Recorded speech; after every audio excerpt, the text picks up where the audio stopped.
பரிசுத்த வேதாகமம் புதிய ஏற்பாடு 2 தெசலோனிக்கேயர் 3ஆம் அதிகாரம். கடைசியாக சகோதரரே, உங்களிடத்தில் கர்த்தருடைய வசனம் பரம்பி மகிமைப்படுகிறது போல எவ்விடத்திலும் பரம்பி மகிமைப்படும்படிக்கும் துர்க்குணராகிய பொல்லாத மனுஷர் கையின் என்று நாங்கள் விடுவிக்கப்படும்படிக்கும் எங்களுக்காக வேண்டிக் கொள்ளுங்கள்.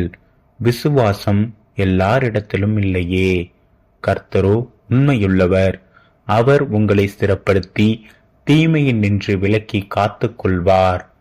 மேலும் நாங்கள் கட்டளையிடுகிறவைகளை நீங்கள் செய்து வருகிறீர்கள் என்றும் இனிமேலும் செய்வீர்கள் என்றும் உங்களை குறித்து கர்த்தருக்குள் நம்பிக்கையாயிருக்கிறோம்.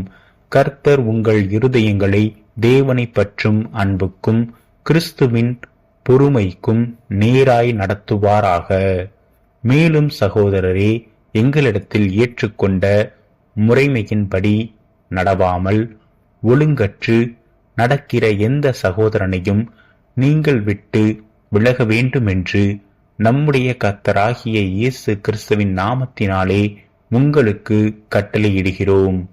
இன்னவிதமாய் எங்களை பின்பற்ற வேண்டுமென்று நீங்கள் அறிந்திருக்கிறீர்களே. நாங்கள் உங்களுக்குள்ளே ஒழுங்கற்று நடவாமலும் ஒருவனிடத்திலும் இலவசமாய் சாப்பிடாமலும் உங்களில் ஒருவனுக்கும் பாரமாயிராதபடிக்கு இரவும் பகலும் பிரயாசத்தோடும் வருத்தத்தோடும் வேலை செய்து சாப்பிட்டோம். உங்கள் மேல் பாரத்தை வைப்பதற்கான அதிகாரம் எங்களுக்கு இல்லை என்பதினாலே அப்படி செய்யாமல் நீங்கள் எங்களை பின்பற்றும்படிக்கு நாங்கள் உங்களுக்கு மாதிரியாய் இருக்க வேண்டுமென்றே அப்படி செய்தோம். ஒருவன் வேலை செய்ய மனதில்லாதிருந்தால் அவன் சாப்பிடவும் கூடாதென்று நாங்கள் உங்களிடத்தில் இருந்தபோது உங்களுக்கு கட்டளையிட்டோமே. உங்களில் சிலர் யாதொரு வேலையும் செய்யாமல் வீண் அலுவற்காரராய் ஒழுங்கற்று திரிகிறார்கள் என்று கேள்விப்படுகிறோம். இப்படிப்பட்டவர்கள் அமைதலோடே வேலை செய்து தங்கள் சொந்த சாப்பாட்டை சாப்பிட வேண்டுமென்று நம்முடைய கர்த்தராகிய இயேசு கிறிஸ்துவினாலே அவர்களுக்கு கட்டளையிட்டு புத்தி சொல்லுகிறோம். சகோதரரே, நீங்கள் நன்மை செய்வதிலே சோர்ந்து போகாமலிருங்கள்.